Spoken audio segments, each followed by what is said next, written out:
having a settled terrace cultivation of 83,600 hectares and under shifting cultivation, or which is also called as June cultivation, the area is 93,688 hectares. And the total workforce under agriculture, 70% of the population is under farming. And out of that 70% is of female. And then all 30% is male, and now we are having about 1,34,000 household farmers. Next, please.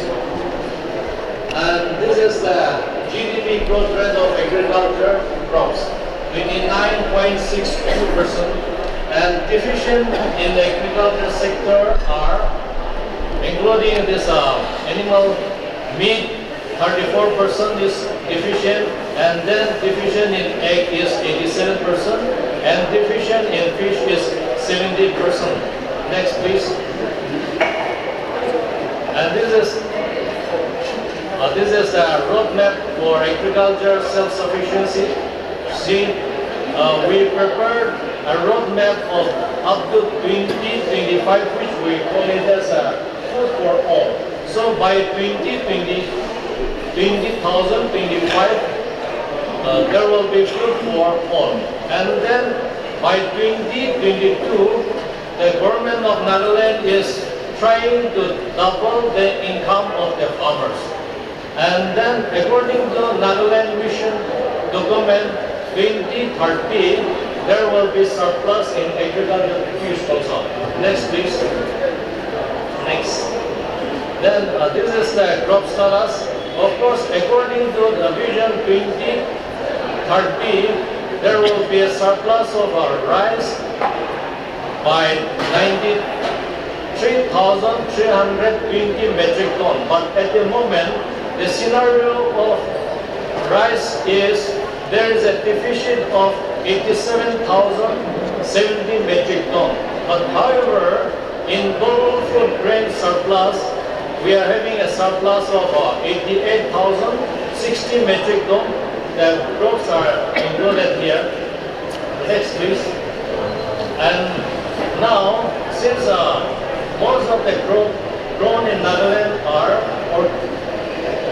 organic by default, these are the crops grown under organic. These are cereals, rice. We are having both glutinous, aromatic, and brown rice. And even in maize also, we are having both glutinous and non-glutinous. And even in millet also, we are having glutinous and non-glutinous. And jobs here we are having pulses. Nagaland is very popular in color, which is also called as a rajma, and then rice bean. Then oil seeds, we are having soybean and berilla. Then tuber crop, Colocasia tuber. Colocasia is a staple crop in some parts of the state.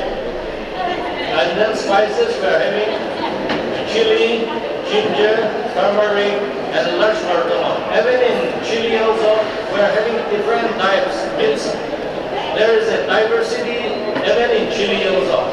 Then in livestock, we are having pig, poultry, cattle, etc.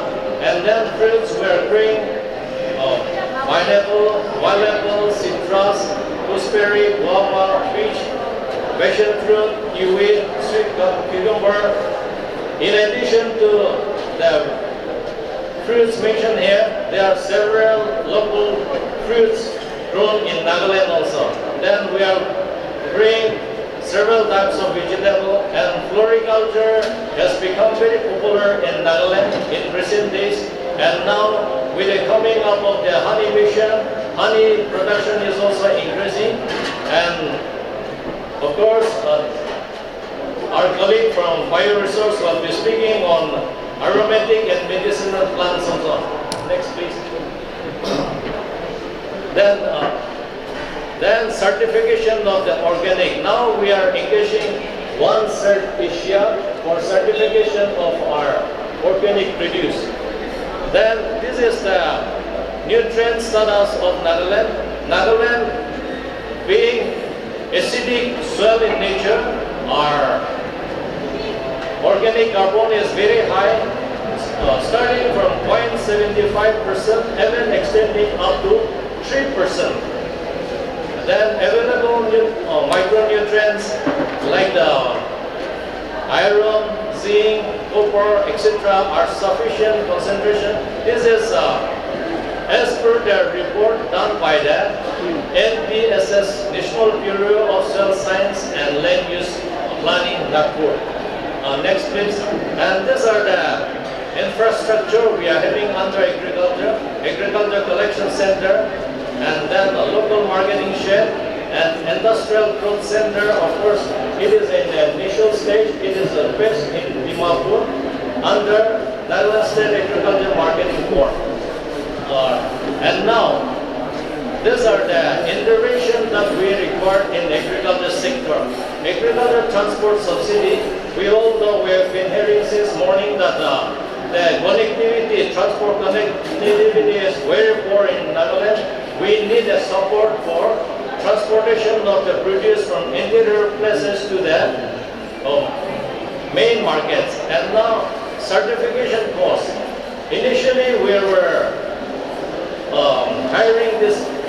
taking the service of EQUA for certification, but that was also very expensive. And now we are taking the help of this One Cert Asia, but it is beyond the reach of the common farmer to get a certification for this one. So we are contemplating to go for NPGS.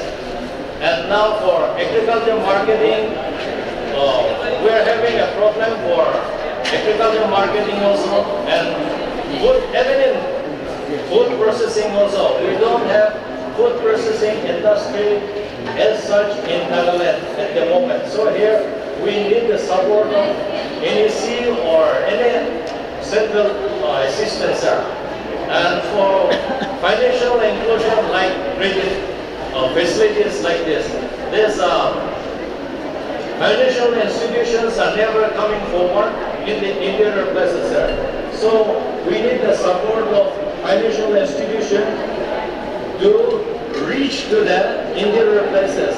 Say now, what the problem we are facing is, but most of the financial institutions, they are telling that they can go up to 8 kilometers from the head office.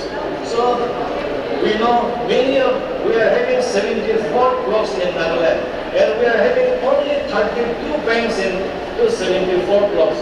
So unless there's financial institutions come forward and at least open one bank each in one at least in one block, then we will not be able to give full support to the producers, means the farmers. For the farmer families are the targeted promoting government.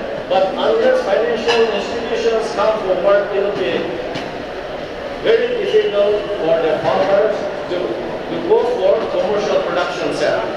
And then now, fortunately now we are being told that APEDA and NERMIC are coming forward. So we welcome the assistance we are going to get from APEDA and NERMIC. That's all for agricultural sectors. When we talk about bioresources, it is very vast. And we all know that biodiversity in India, we have three biodiversity hotspots. And Northeast, along with Nagaland, falls under the Indo-Burma. And the three spots are the Himalaya and the Western Ghats. Now in Indian flora, when we look at, we have 7,000 species, out of which 3,000 species are from the Northeast, 170 species are endemic to Northeast India. And recently the BSI has already found out that 70 new species have been identified, which are not known to the world. And when we come to the orchids, 70% of non-orchids come from Northeast, especially from Sikkim and Arunachal. Now, Nagaland bioresource, taking into consideration, we have identified and documented 650 medicinal and aromatic plants and come up with a book known as The Plant Resources of Nagaland. Next. We have also gone for in-situ conservation claims, identified 4 in-situ conservation in 4 districts of Nagaland. And mostly these are the crops which are on the verge of extinction. Rampant biopiracy taking place. So we have identified and undergone for in-situ conservation. Next. Have you done a ethnobotany study? We are doing on that. Yes, yeah. Because I think that will bring you the value of that. And most of them are defined endemic species or grown endemic species. Endemic species. This is one of the species that is Andrographis paniculata, where we undergo cultivations and also we do the processing and marketing for this particular crop. Next. Mucuna purans is also another crop where cultivations as well as marketing for these crops is taken by the mission. Next. Ossimum basculum. Valenia wallichi, this is one of the medicinal plants and it is found in the cold climates. Massive cultivation is taking place and also there's a market for this and it is used for medicinal by the pharmaceutical companies. Next. Ossimum bacillum, this is cultivated at the same time, this is processed and make the herbal tea for tulsi with ginger and also another is lemongrass tea. These are 2 herbal tea. Next. Paris polyphylla. This is one of the crop which is found mostly in the northeast.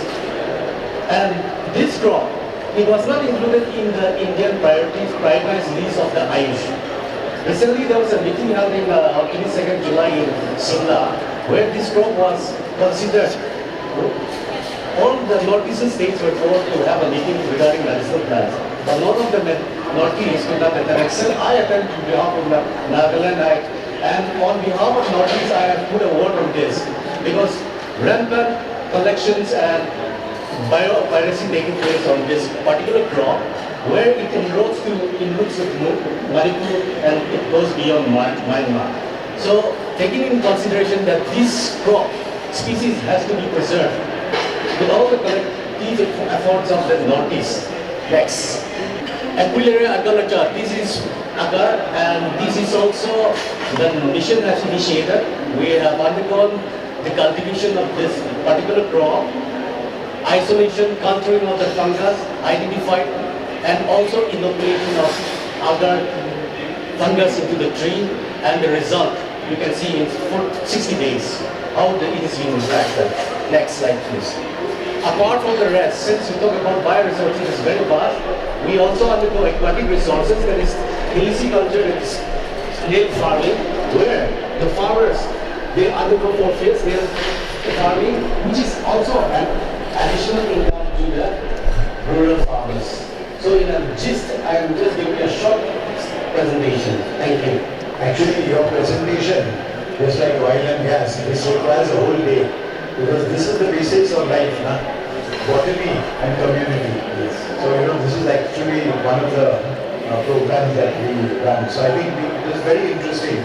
I think the whole purpose of this session that Vicky was done is connectivity. And the point of connectivity that was being made by Sir is the connectivity of communities and connectivity across borders, saying that this is available.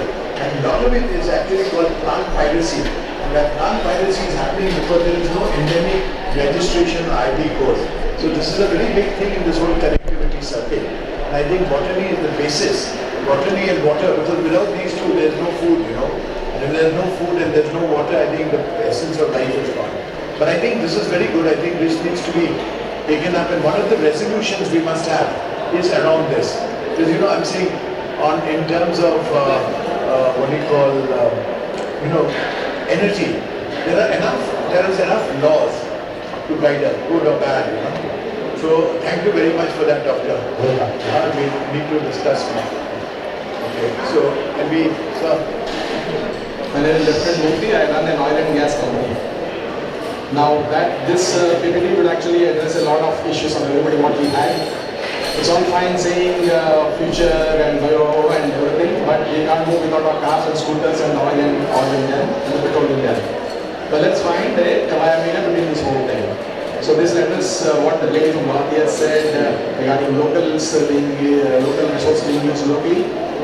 So that's what we are actually trying to do in Assam, what we were doing in education in Andhra Pradesh. Next, it is 20, 30, 10 years or whatever. Hydel Mini is something what all of us in this room can do, any entrepreneur can do. Dimapur actually has a very mini hydel turbine plant I saw, a factory which makes mini hydel. Solar wind, yes, good, but not for Northeast.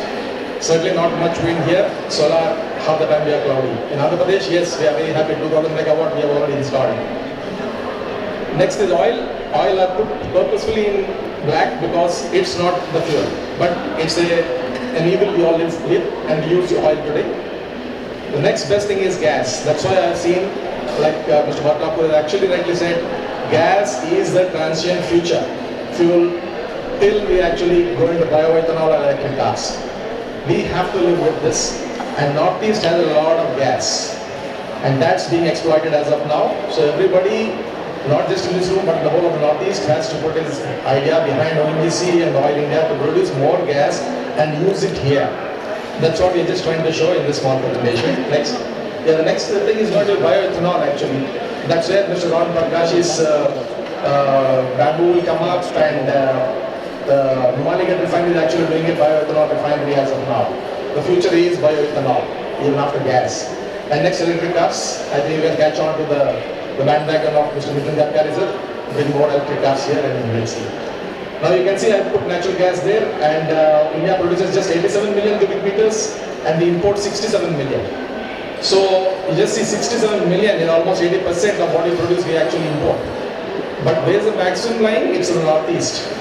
And please, Northeast has to help ONGC and Oil India to produce more of this gas.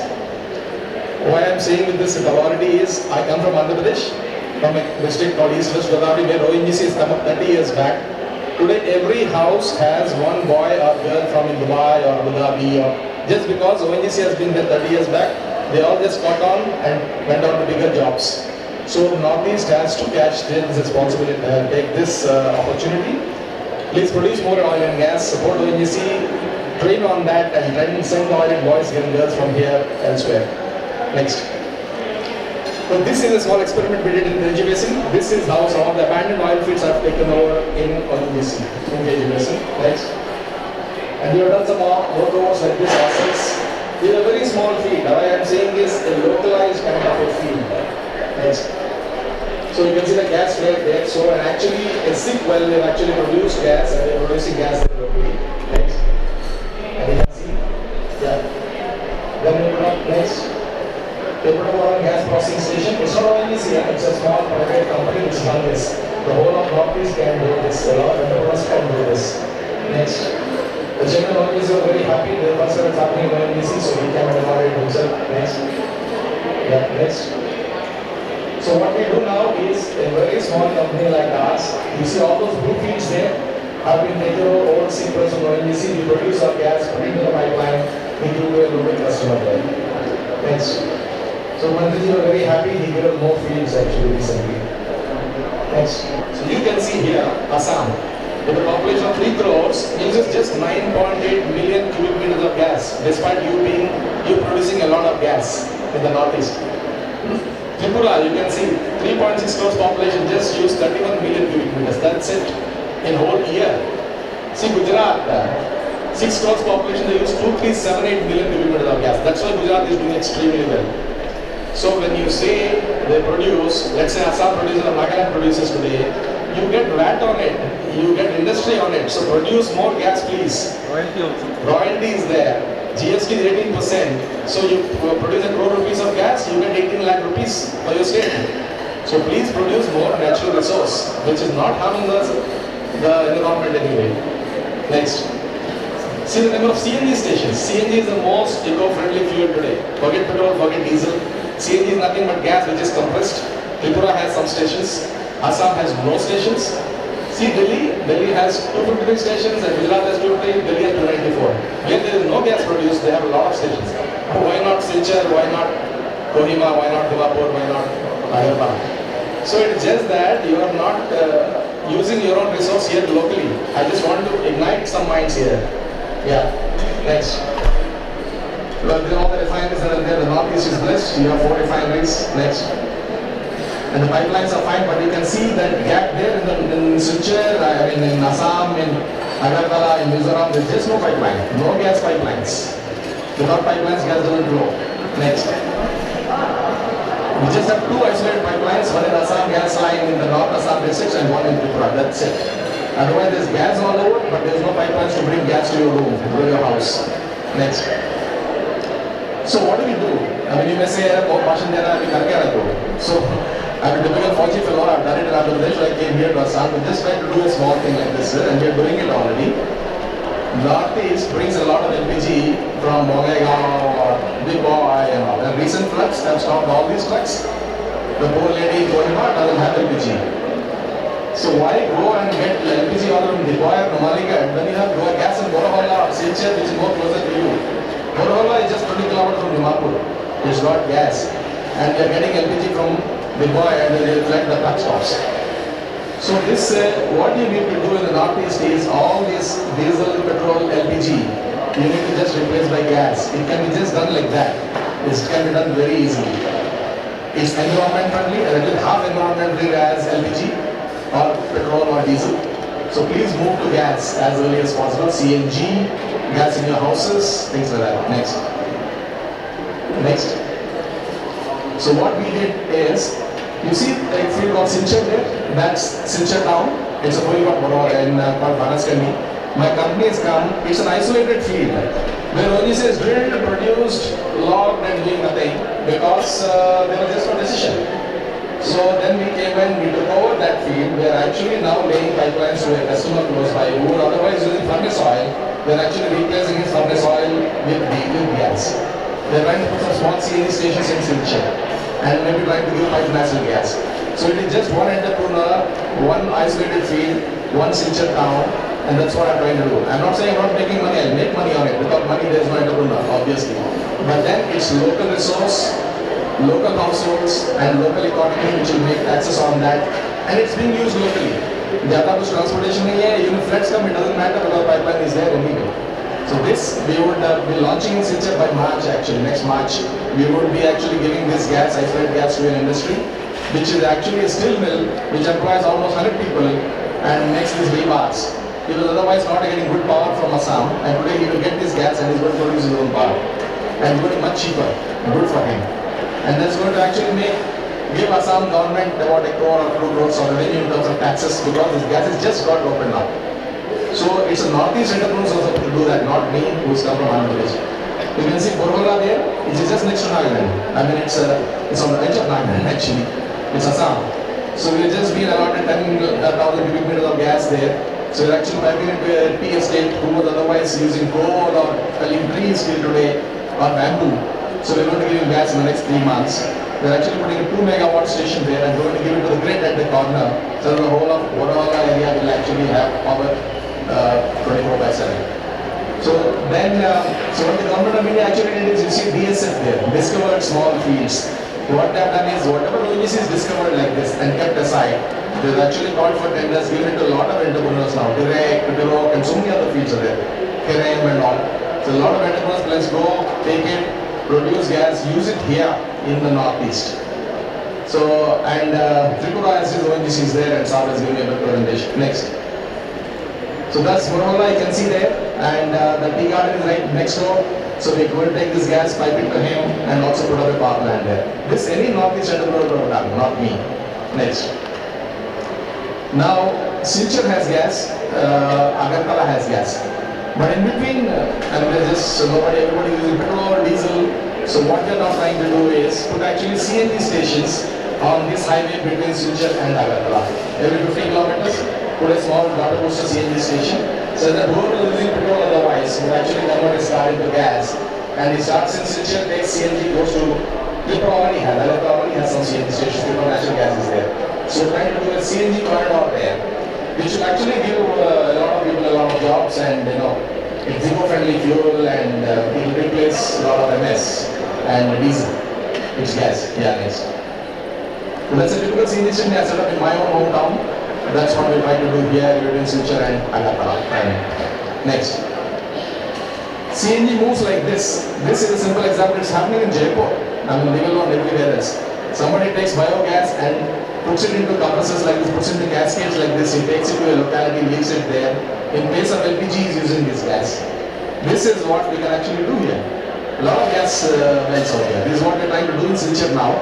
That we put a compressor station.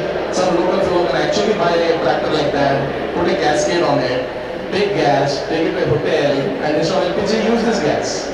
It will give you a lot of employment, like you wanted actually. It's local energy being built locally. Next. CNG would also move like this. Next.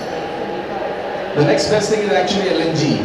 So CNG is still you need to compress, but Mr. Upen was trying to say that now the future is going to be actually liquefied natural gas. Means like the gas is actually liquefied. So more gas actually moves like LPG. This is happening now. So I think the gas at the wellheads needs to be liquefied and move like LPG to any other place rather than piping it or main CNG. It's already happening in that way. Next. You can see a truck there. Yesterday I was coming up Dimapur, I mean the amount of black smoke those trucks were leaving, it's bad. I mean the northeast is a virgin good land, we are spoiling it. I think it's faster we move to CNG and LNG. So big dumpers like that move on LNG. You can see it's a big copper mine which where LNG is used. It's gas liquefied form. It can be done. Like Saab said, it's just a decision that has to be made, that's all. Somebody has to come and say, yes, well, we'll put a small LNG station, make it LNG, that's it. Can be used tomorrow in your house. Next. And that's a typical LNG station IOC runs on the west coast. Means, for example, today Kohima is there. We don't really need LPG. We can bring an LNG truck like that, smaller one, put a small station out here, put an LNG tank like that, and just regasify it and pipe it to all these houses. This is how simple it is. It's being done already in West India. So Northeast, you have to just do it. That's it. Yeah, next. So big as all this is fine, but what happens? Local government decision making, and this is up to elders like Mr. Pradhakur. Local government decision making has to happen. For example, there is a well called Nambar, which is just 20 kilometers from Dimapur. They were wanting to actually come and approach the Nagaland government and say, we will lay this 20 kilometers and give you gas in Dimapur. It can happen in 6 months. But then somebody here has to take a call and say, yeah, we'll allow the pipeline to happen and all that. It's as simple as that. Next is local entrepreneurs. They have to come up and take up all this. It's funding. The lady who was sitting from the CIZ bank out here, but unfortunately she left. I think we should have a lot of bankers in conferences like this for next time. Because everything. So ultimately without that money nothing happens, and without that the cash flowing in, no entrepreneur will come. This comes to that, and thank you very much. And thank you. We have natural gas in Wokha district, and what has really happened is when Vajpayee was the Prime Minister, there was a power plant given. We run through furnace field, and that land has literally been abandoned now. Infrastructures have come up, but I think there is an option where natural gas pipeline can come from Wokha, which is not far away, maybe 60-70 kilometers away, and perhaps gear up for this new power plant which can be literally can start off. You have the gas, sir?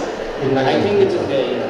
I'm not from the mineral department, so I. No, but I think but there is an issue between the Nagaland's resources. There is some natural gas, regulatory issue in Nagaland. Your own gas.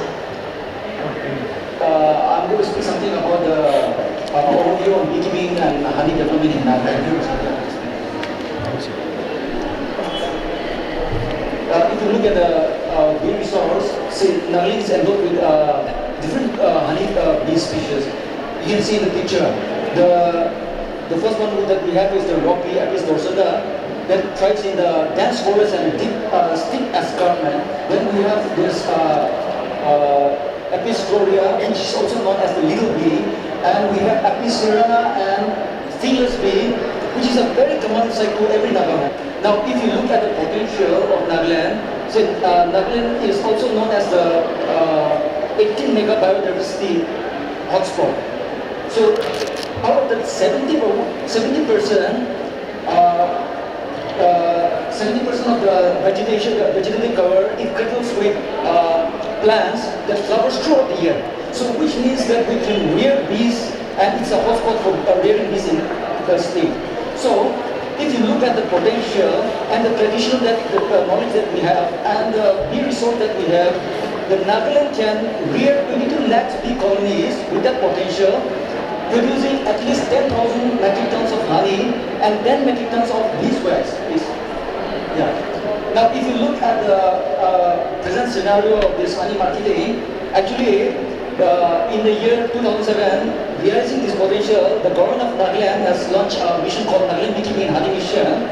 So, since the launching of the mission, we are implementing in a war footing, but the present scenario of honey marketing is unorganized. Then you see, so most of the farmers are, it's confined to a sector, a small sector where the farmer pack their honey in the bottle or old bottles, and they go to the town and sell in the shop or open market. Yeah.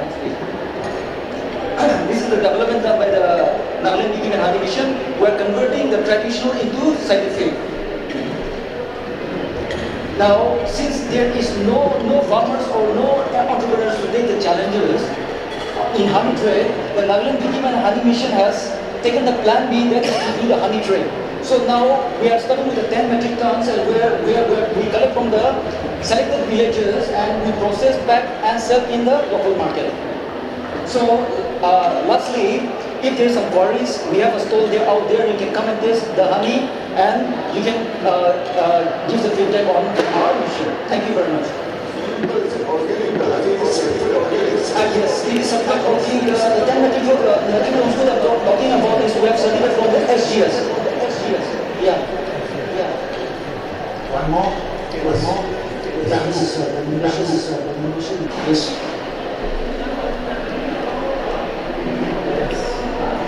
Yeah, this was done in the year before, and also we have already been doing 1 years.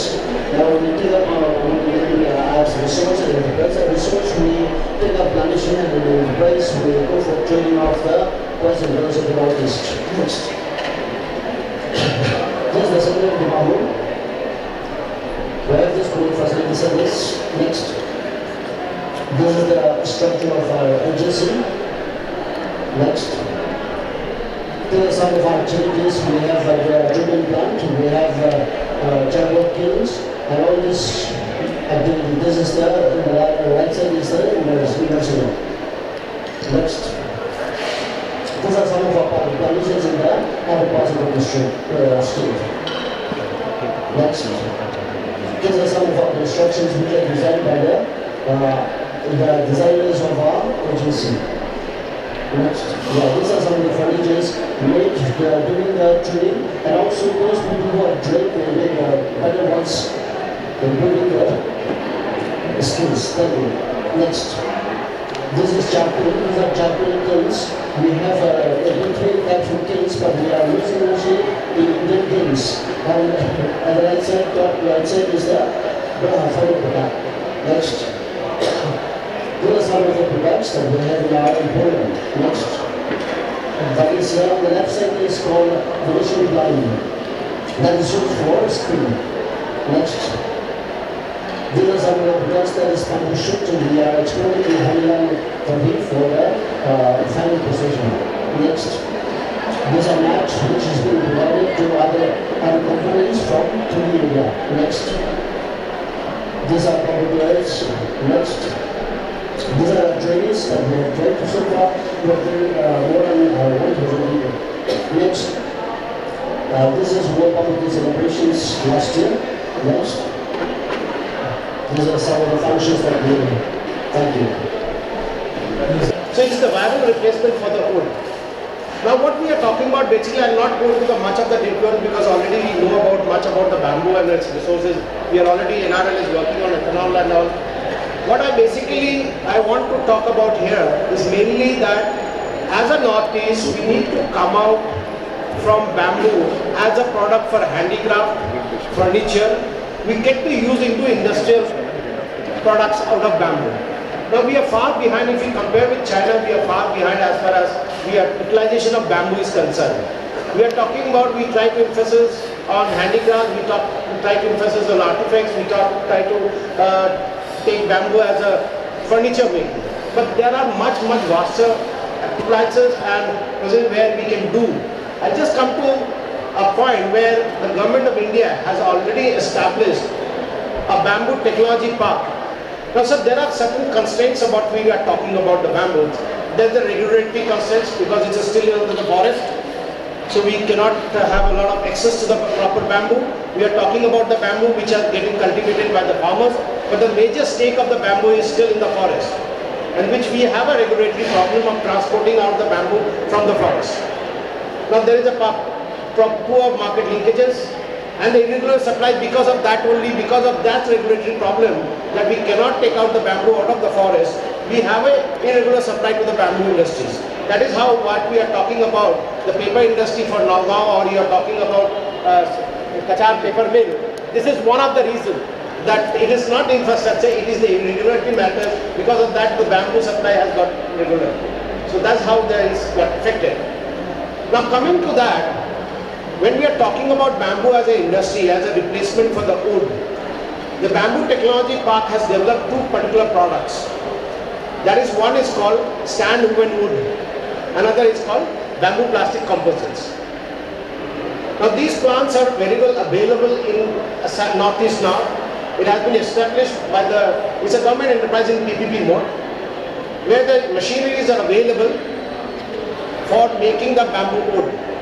We are already making bamboo blocks, which we call it as the stand-alone bamboo blocks, with which you can make anything which you can think about. We are not talking about furnitures like what we talk about with bamboo sticks and all. We are talking about what you can think as an innovator, what you can think with the wood. Same thing you can think with the bamboo stand-alone woods. Similarly, you must have heard about earlier already, it was there, that wood plastic composites. The wood plastic composites can be replaced by the bamboo plastic composites. Now the infrastructure is further ahead. I'll show you the plant which you get the idea about it. This is what we have a total plant with a 60 bigha land, where the total infrastructure is available for running your products. We are already doing it now with making stand-alone woods, and you will believe there is one of the very good industry which has come up in Tripura.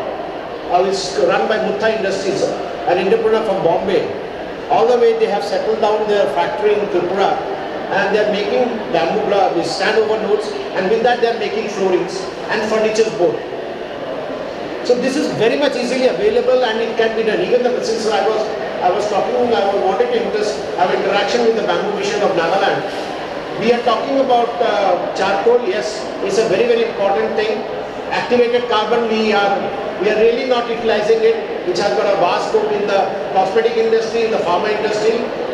I don't know what is the volume we've been able to market our charcoal. We talk about, because most of the charcoal, because I have worked with cosmetic industry earlier, we used to take wood charcoal mainly, rather than we were not aware of the bamboo charcoal available in Northeast. Now first time I'm hearing that Nagaland is already making charcoal in activated carbon. They have a project in your hand for activated carbon. Similarly, in the Bamboo Technology Park, we have a briquette machine and claims and all. And the major focus is basically what we are talking about in the industrial usage. You won't be surprised that even the Bureau of Indian Standard is coming out with a standard of 15. Recently, the draft copy has come out. It's 15912 for structural design using bamboo. So the draft copy has come up, and the last date for draft copy it has gone to all the government sector who are into the civil department, as well as the private structural engineers, including the IIT and all, for further recommendations. 31st October is the last day for submission of their recommendation or any changes. And by end of this year, this Bureau of Indian Standard will be there applicable for any bamboo structural design into it. So the architects of Northeast should now start using bamboo as their structural material. See, until unless we increase the consumptions of bamboo, it's not the paper mill where we are wasting, it's not the value addition which is happening. Because the transporting here the value addition has to happen. See, when we talk about in food industry also, we were not having value addition. Similarly, for bamboo also we need to have a value addition. And these value additions can be done at the community level itself. When we are talking about bamboo wood, is need the strips. The community itself can make the strips and sell it to industry. He can make the standard. So this is how the linkages can be done. And once we that, so deforesting will get down like drastically if we really start using bamboo in Northeast. This is how what I like to present. Thank you very much. Thank you very much, Ron. That was focused and to the point. So obviously, natural resource utilization, biodiversity, history of the plant, all of it lends itself to an economic sort of forum in which this rural futures has a great hope if actually we can use technology and innovation towards making this. I've just got a comment. So you mentioned that at times sourcing bamboo can be a problem, right? And that is the reason behind the closure of certain bamboo mills. So why not think of a way in which you can actually tie up with local communities to grow bamboo in a sustainable way and sell to you? I mean, is that You're very correct. We as a bamboo technology park, we are already doing that. We have a back information system. We are tying up with the farmers across within the 10 kilometers of the bamboo technology park, where we are making it sustainable approach to them, so that whatever the quantity, and we have already surveyed around 10 blocks of that area, around 17 metric ton of bamboo is readily available presently, as on it is ready for harvesting. So with this, we have already recruited a person and he's already working with the farmers out for the further cultivation and all. Rather, I am even talking to one of our area which I have identified, which is around 6,400 acres of land in the border of Assam and Meghalaya. So we can really take the area on a lease. We can really have a huge cultivation of bamboo in that. And it is fully controlled by a community. But actually, the better way is to use the river services. So what happens is from Tezpur to actually drop it into the river, and for the river to bring it is even better for you. That is what, Mr. Pranav, that is how we have selected that location, because it's on the bank of the river itself. The transportation of the bamboo itself will be all through the river, and it will get collected at Chagaon. We need to work on it. It will get collected in Chagaon. So when about 12 years back we started working in the Northeast, two projects we actually decided to work on, which was quite interesting for us and completely innovative for us, was in Nagaland and Arunachal Pradesh. So in Nagaland we wanted to work in the field of conservation of forest and biodiversity.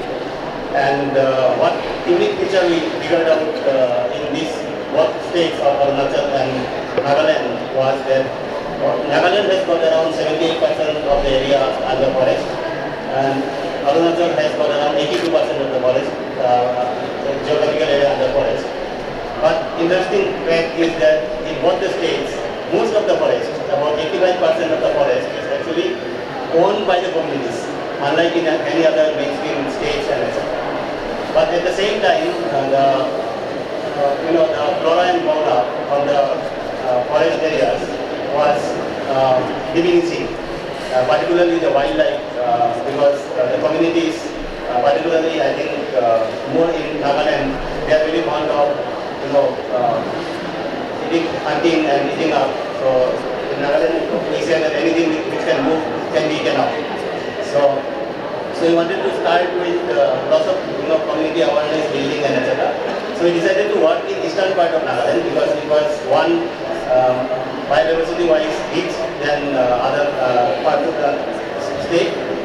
Similarly, at the same time, these bordering districts with Myanmar, Mon, Pengsan and other districts were comparatively backward districts.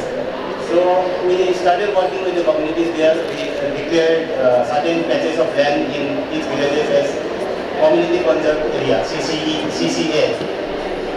The same effort was made through another agency, WWF India, in Arunachal Pradesh, covering two districts, West Kamen and Tawang. So in West Kamen, one particular village called Jamitang, and in West Kamen, village name is Kembang, and in Tawang district, the village name is Jamitang, where the communities were mobilized through various awareness building process and etc. and they declared combinedly around,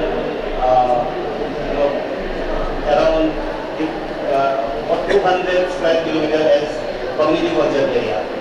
So in the process, what we have found out, because we were also doing survey of flora and fauna and whether the animals were found and etc. Interestingly, after 3 years in Jamidang, after many years, actually communities found red panda. Red panda was almost kind of rare animal by that time. So this has also given experience, particularly in the state of Nagaland, where we went for pre-listing of all the flora fauna in all these districts we are working in Eastern Nagaland.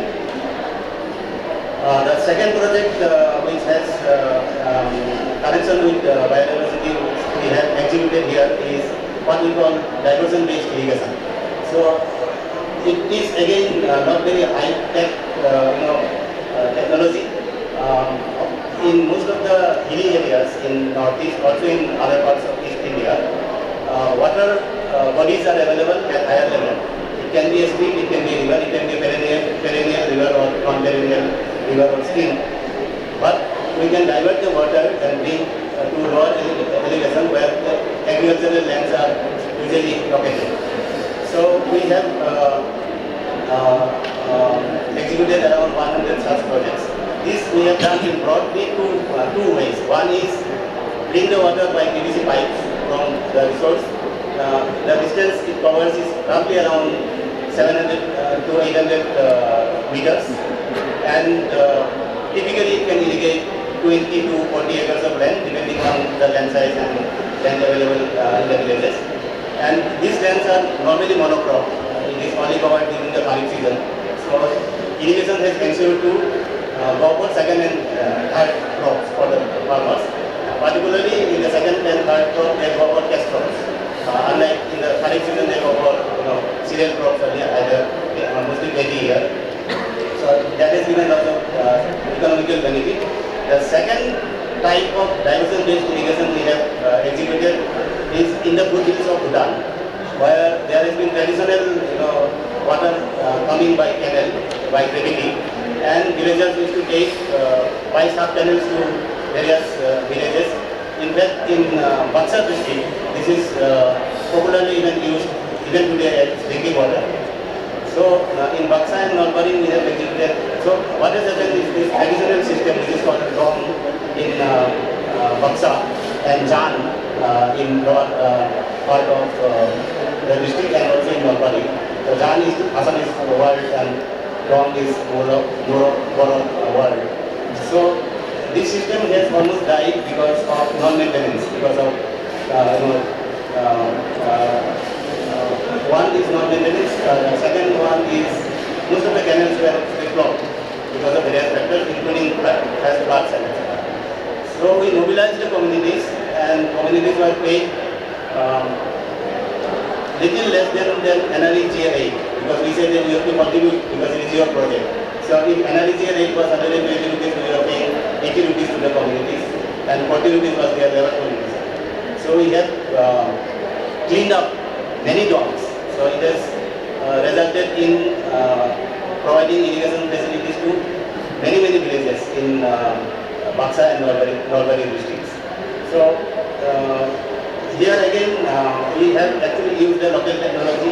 It is completely eco-friendly because you don't have to burn fuel to bring water and etc. Which is typically in irrigation scheme you have to burn fuel to bring water by leaking.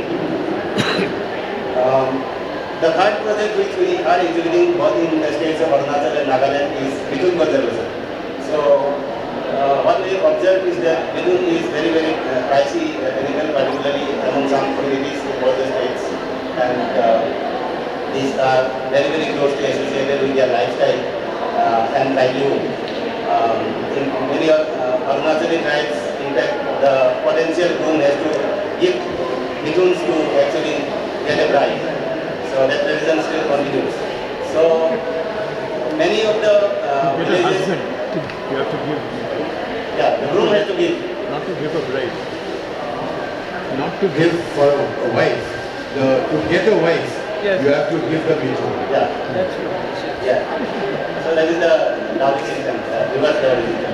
So, Reverse dinosaurs. so because of deforestation and other factors, the methane population in those villages were actually declining. So we again worked very closely with the communities. We ensured one better conservation in the catchment areas where the methane normally go for grazing, and also we helped in having some better fencing facilities and etc. In both the states, the methane population has significantly increased, and we also ensured that the farmers from the farmer producer company, which actually collects some money from its farmer and etc. And when they sell off one bidon, certain percentage of money is actually deposited to that farmer producer company. So in one particular project in Kimin block of Arunachal Pradesh, the farmer producer company is having around 10 lakh rupees revolving fund, which they actually mobilize from themselves by this process. So it's not only conservation but also it gives economic incentives to the community now. So they have formed themselves into a farmer producer company. We are helping out them to set up their business plan and etc. properly so that they can go to financial institutions for getting financial support and etc. Last project which we are newly into it, but we actually burned our fingers earlier, but we could not expand it, is working on ecotourism, which is again based with conservation principles. So in both these Jamikang and Dharmang villages in Arunachal, along with the conservation work we have done, we also put up ecotourism facilities. It is completely run by the community, and within the village, certain households were actually identified who can host the guests, and they have come up with packages. It can be 1 day trip, it can be 3-day trip, 5-day package, and etc. 5-day package will have typically, trekking to various places and etc. They also have provision of going by horse and etc. And the community has fixed up all the rates. And they also have cultural programs when the number of tourists are at certain level. If it is more than 5, then also. So they have certain criteria based on which they have come up with SOP. So this went up very well in both the Dharmang and Jamikang villages, but unfortunately we could not scale it up. So these are some of our experiences in the field of directly linked with biodiversity. Other than that, in Nagaland, for example, we have a big program on piggery, which is actually scientific, how to actually train the community so that they can rear pigs in a much more scientific manner. That includes training them in proper and better breeding system, and also building scientifically, appropriate pig styles, which we actually got in that technology from Vietnam. Okay, thank you. This is very good. Thank you for the case studies. I think Just before I finish, these are all experiences in terms of issues to be kept out. I think from my own experience, what I have realized is that if you go to high altitude areas, for example, if you cross anywhere in the northeast, say around 1400 meters above mean sea level,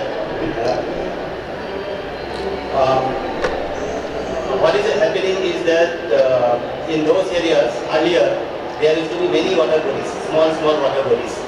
Those water bodies were used by cattle, bitterns, and in Arunachal Pradesh by yaks for drinking purpose and etc. Those water bodies are, in my observation, actually drying up or it is filled in for other activities and etc. So it is becoming extremely difficult for the livestock living in those high altitude areas to access safe and accessible drinking water easily. So that is actually going to be, I think, that will issue proper survey and study can be done on that in that front. Second issue for me to take out in case of biodiversity is that, and somebody was also trying to actually address that to some extent earlier, because many of the rivers are actually the capacity of carrying water of the rivers in Northeast is actually reducing drastically because of various factors including deforestation in the catchment areas and etc. If somebody has followed the recent flood of Agartala, I don't know how many of you have closely followed it. In the month of August, Agartala town has experienced 5 floods. And the worst flood was on August 11 and 12. And during these 2 days, 48 hours, Agartala actually experienced 202 millimeters of rainfall, which is a very abnormal in Northeast. Like on 29th August in Mumbai, we faced severe flood situation, and entire city was kind of stalled for 24 hours, almost 24 hours. There our rainfall was around 350 millimeters in one day. But Agartala town witnessing rainfall of 202 millimeters over a period of 48 hours. Resulted 90% of the city getting submerged. And some of the city's parts, particularly the central part of the town, their water, depth of water was more than 6-7 feet. So I fear that a similar kind of situation is going to be faced by many small towns and townships in Northeast, because we have played already dangerously with all our bioresources. So actually I published a paper on this Agartala flood situation. So Agartala leaks because of the river Howrah, which is actually going through the town.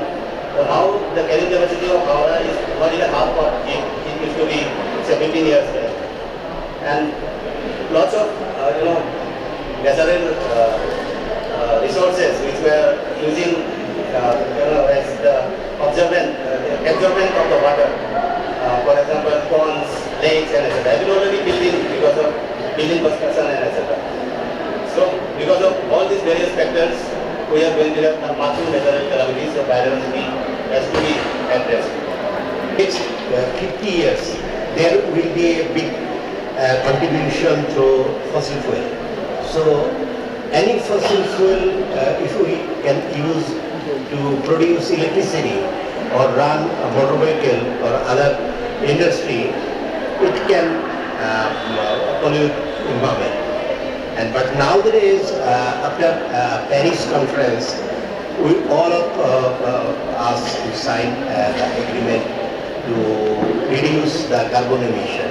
In that case, the BBI and Northeastern Indian cooperation can help those regional state and the country to enhance their contribution from the natural resources to enhance the non-carbonized portfolio through hydropower. There is a big debate. Yes, hydropower is the non-carbon electricity, generate non-carbon electricity, but there is an environmental impact if we go for the big hydro with the dam and other things. That can create a lot of disaster. But I'm just have a very small snapshot on my country. Now, right now, we have the generation capacity around 15,000 megawatt of electricity, but running shortage of gas, we are producing around 10,000 megawatt of electricity. Out of this, we are producing 69% from natural gas, 37% from liquid fuel, especially the furnaces, most emitted fuel in terms of carbon emission, and rest 2% from the hydro and 2.5% from the coal. And our new plan to power generation up to 2041, it was around 60,000 megawatt. 35% will become from the natural gas and imported LNG, and 35% from the imported coal. Our government politically decided that they will not harnessing their own coal, and rest 70 and rest 30% power came from 5% from nuclear, 5% from liquid fuel, and rest 15% from the cross-border energy trade, especially the BBI. And when I was studied journalism in Delhi newspaper, it was late 80s, and there is a discussion going on regarding cross-border trade. But it was not happened because of the economy. And Bangladesh market was not ready to buy the 6 cents or 7 cents electricity up to 2010. But after 2009, the government tried to enhancement the electricity price. They called it other northeastern country. And maybe we can take 3 to 4,000 megawatt power plant from that transmission line, and rest of power go to the Indian growth center through Bihar. And apart from this, if Bangladesh going to buy power from the Bhutan or Nepal, the Nepalese grid from through Muzaffarabad, connected through the same grid through Indian grid, and Bhutan grid also connected in the Assam. But there is a guideline by the Indian Ministry of Power, and the Nepal and Bhutan directly not sell their power to Bangladesh or third country without using the NTPC Nigam. NTPC Nigam Pepari. Right, the transmission company name of NTPC.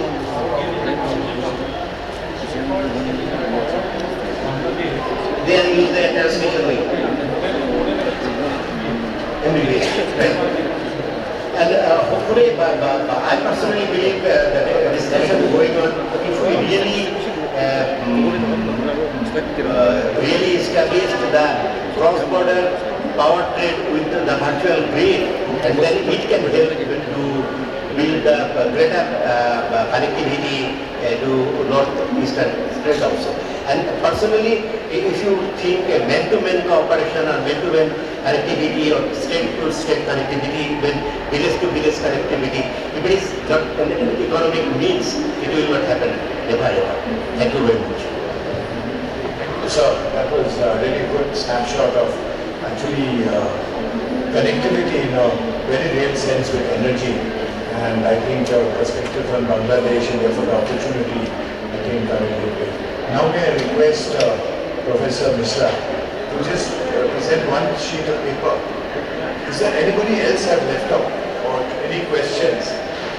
I have just made a little introspection, and when I saw all those things as an academician perspective, I thought at the end of the day, what do you need? Do you need the participation people, involvement of community, and generational employment for the inclusive growth. And for this, unless we have some institutional mechanism in place in Northeast, we will not achieve a result at the end of the day. So what I wanted to emphasize on, we need macro policies, but micro management at the lower level, at the grassroots level. And you see the Northeast, so the administration is concerned, there are two categories. One is seat of the Indian constitutions, and then they are called Article 371G and A, whatever it is. So particularly Mizoram and Nagaland, they are covered under Article 371. And the Assam some parts, Borough Tribal Council, North Cathedral Council, they are all under Article 60 of the Indian constitutions. Where in Nagaland, the land, the resources belong to the community and people of Nagaland. And we cannot have a formal lodge, we can impose overriding the constitutional customary law and provisions. Taking view from previous speakers, what we need, union of heart and mind and community participations. So these only if we can strike a balance between these two, we can harness the resources, natural resources, maximum potential level, and we can get employment. Now always a reduction in employment, and there will be a lot of mismatch between growth and demand. So what I decided when I went through all this, I made a conceptual analysis how to strike a balance, or what should be the mechanism, and how should we do it. So what I thought, let there be institutional mechanism for community participations. So it is called, the title will be macro level policy framework with micro management of implementation in community participation. The topic is called the regional integrations. So we need inter-involvement for regional decision. So what I want to say here, we should have board of trustees. The board of trustees will be formulated by the civil society, tracking bodies, community member of the state governments, governor, NEC, donor, etc. and family institutions. This board of trustees will be vested with powers and will be supported by an advisory board by the higher educational institutions of the region. So we have IITs, we have IIMs, we have central universities, we have different technical institutions. So with the pool of resources, human resources, plus finance institutions, plus state governments, they can act as a advisory body which is board of trustees, and board of trustees will have a CEO, chief executive officers, will function as chief executive officers, and they will never mapping because we cannot interpret much by a central law because this comes under the special provision of Indian constitutions, where the community is the owner of the resources, owner of the land. So just a minute, when a company comes and the land is not given, resources not given, what will exploit? So here should have some mechanism how to get into those so that we can come into the picture at the same time we can create employment opportunities and there is balance. So these, unless you find strike a mechanism under these areas, I'm not talking about the area which doesn't come under this category. So this is very important for harnessing the economic resources, natural resources, renewable resources, whatever resources you would say, so that we can get a more participation of people at large at the grassroots level. So unless you do that aspect of things, we cannot do much. This is my view. I'm talking purely in academic point of view. I have not made a study on this, but this is a conceptual analysis. Unless we strike out some kind of balances, we may have some good lofty ideas, fruitful ideas, but at the end of the day, it cannot be sustainable for a longer time unless you get this involvement and participation, employment relations, employ local youths, self-help groups, NGOs, all these will come forward only when we have this mechanism. Another point I want to emphasize here is, there are a lot of schemes, like your Prime Minister Rohit Jolana, your Skill India, like your Digital India, like your startups. So let there be agency who is monitor all those things in Northeast and let them interview that we should make a fast development areas in some areas. Let them come forward for these kind of projects and let them create an entrepreneurial environment. Once they come, they feel the need. When they feel the need, they will feel the happen. And when they feel the happen, they will try to come to mainstream India and generate it. So my view is, we have to strike a administrative mechanism where all these things can come, will bear fruit in the long term. In basic logic which we cannot enforce a law on these areas when they have their own customary laws and which has been mandated by the state assembly and the constitutional areas. So this is what I understand rather than academics point. Thank you. I am just stepping in for the chairman, he's just excused himself. I think, thank you for sharing your views on how to harness community resources to the best possible. These are very good inputs which have come out. And I think it needs consideration for the point of view that, yes, the development interventions are required, but on community health resources, how do we go about it?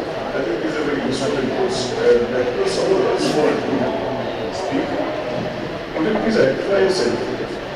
Hello everyone, my name is Mayur Shiva. I'm a treasurer of an NGO based in Pune.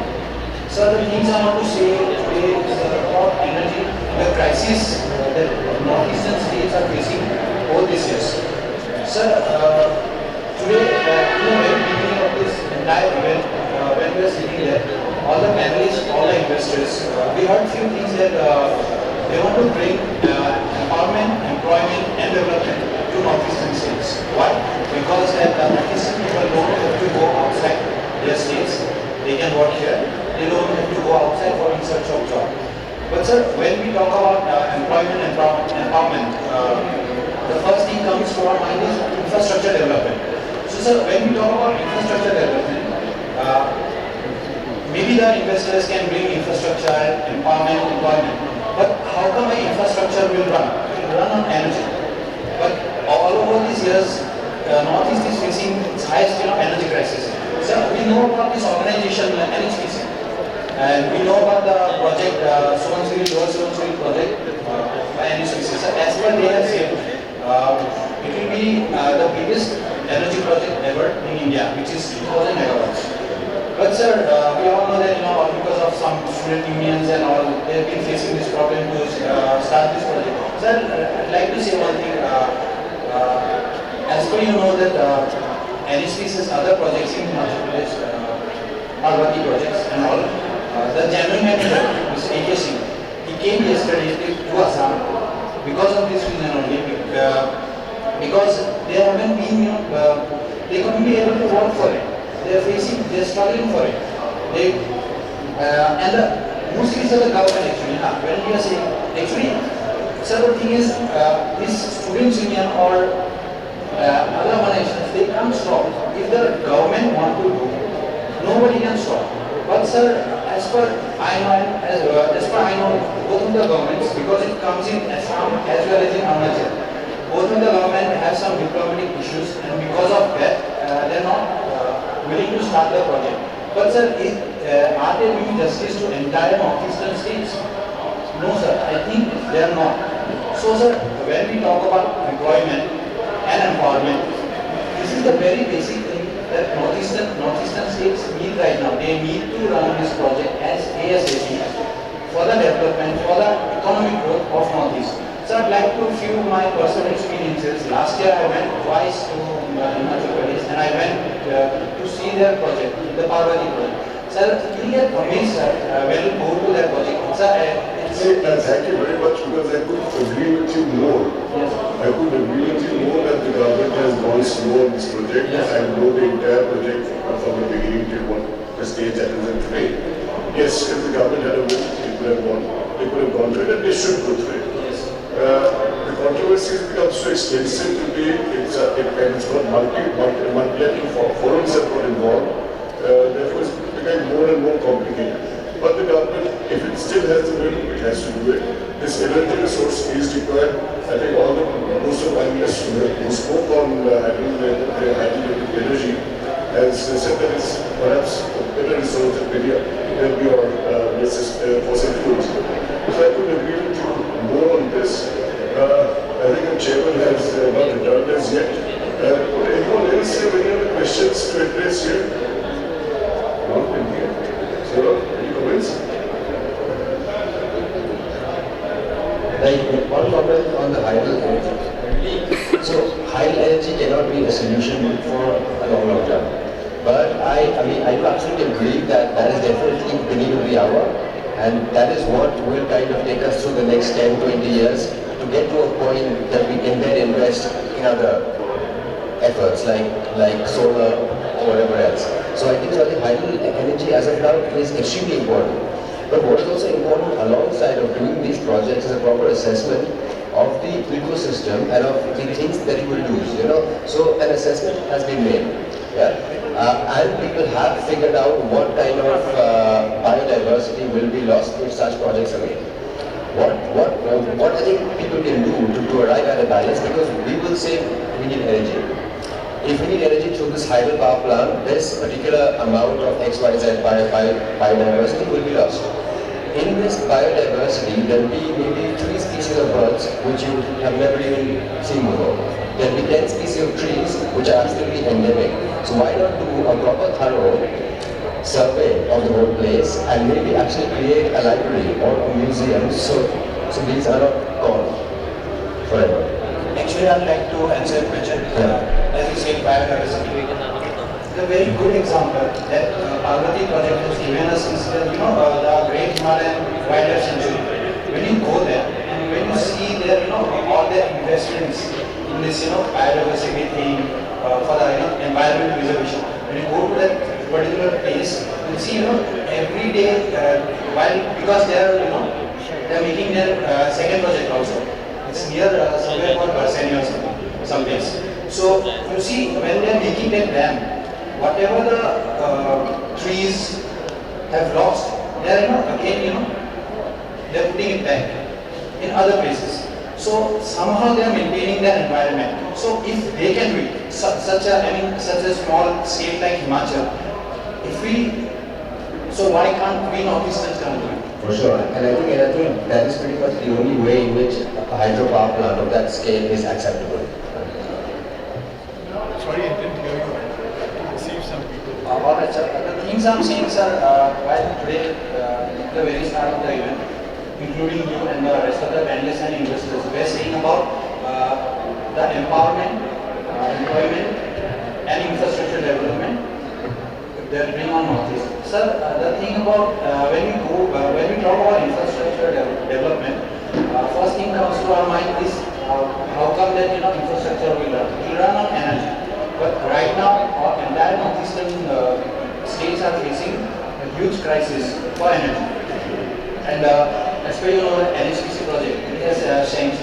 The work has started in 2000. I agree with the chairman, we have already addressed this, so I mean, we can meet in the evening. I think this was an interesting session. I know very few people are left, starting from the entire process in the beginning, which Vinesh talked about, trying to actually focus on biodiversity and on energy. And then, as we went on, we talked about actually food, sustainable food. And there were a lot of sort of push from people on agriculture, honey, bamboos. What is, I think, the relevance of ecology and actually nature in economics? Bamboo came out as really what I would call a cash crop, what they called in the old days. So bamboo, if actually treated well, seems to be an answer. That's a good resolution to have. What is also important is how do we actually use our natural assets better in terms of energy supply? And the innovative thing, meaning whether it's innovative or not is the first. I've read about it from my friends and gas industry, they talked about it. But a full presentation on this was very useful. And I think we should progress it. I'm sure there will be pluses and minuses. What in the world is steady from 1700 when industrial revolution started, DDT came and DDT went. So if this is bad, it will go. If it's good, it stays. So I'm saying there's no harm in trying it. It sounds good. It looks good. And why will anybody put money if it's bad? At least for now. When oil was good till yesterday, now the barrel there's not people are saying it's bad. Right? So yes. So I think that is a very good thing. I think in terms of just energy, infrastructure, that whole wrapping around, I think we need to do in a much more focused way. But I think we'll come out with much more. I think this whole session, I think, was badly architected on this one.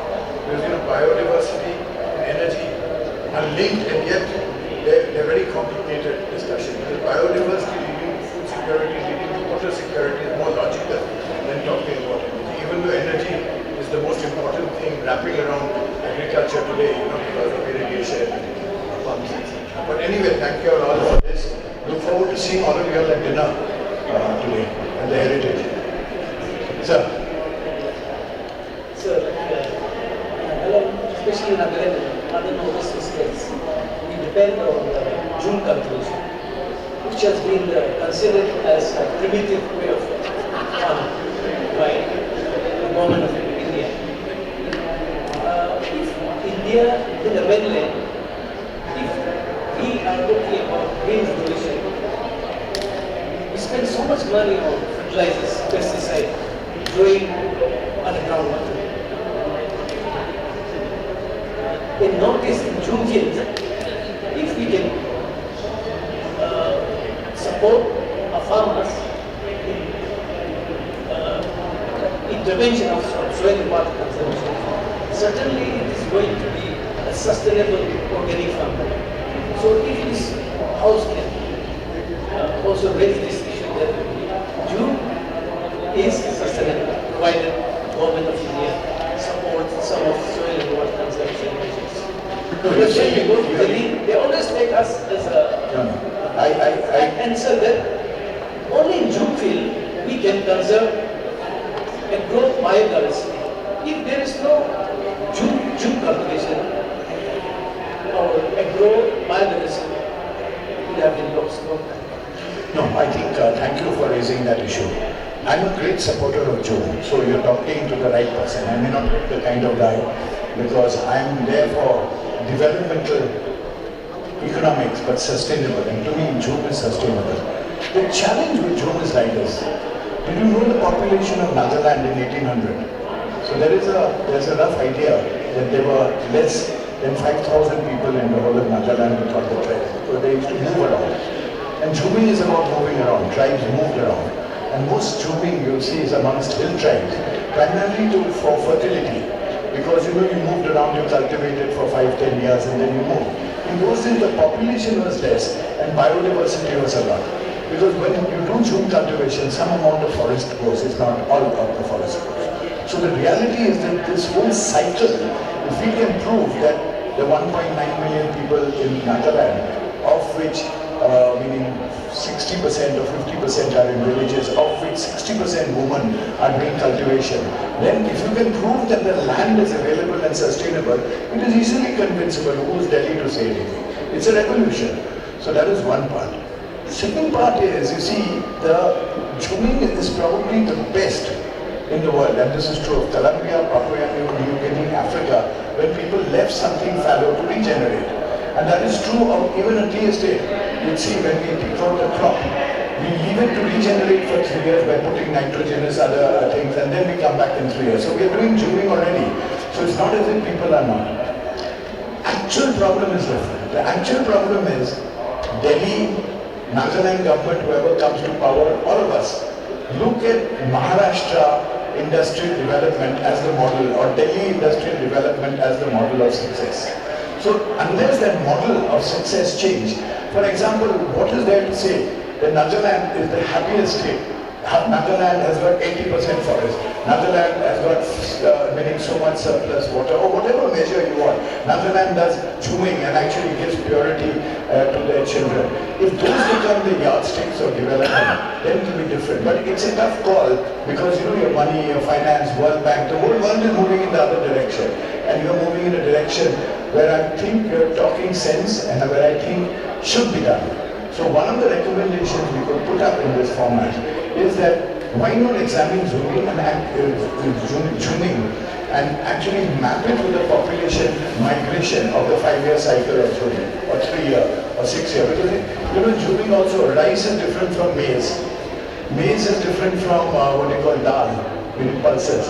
Pulses different from that ma. I think you have 6-7 crops, so I have a good idea because we work. I have seen some village yesterday, but I get all these reports for the last 10 years. Plus it's the same thing in Arunachal, same thing in Meghalaya. And I think you've hit the nail on the head. We should not actually accept it, but who's going to do all of this? You understand? It's a tough call. That's the whole problem. But it doesn't mean that you're wrong. You're absolutely right. Okay? So good night. Let's meet up. I have to drive 1 hour back to that thing. But a very good question. Thank you for bringing it up. We'll note it down for sure.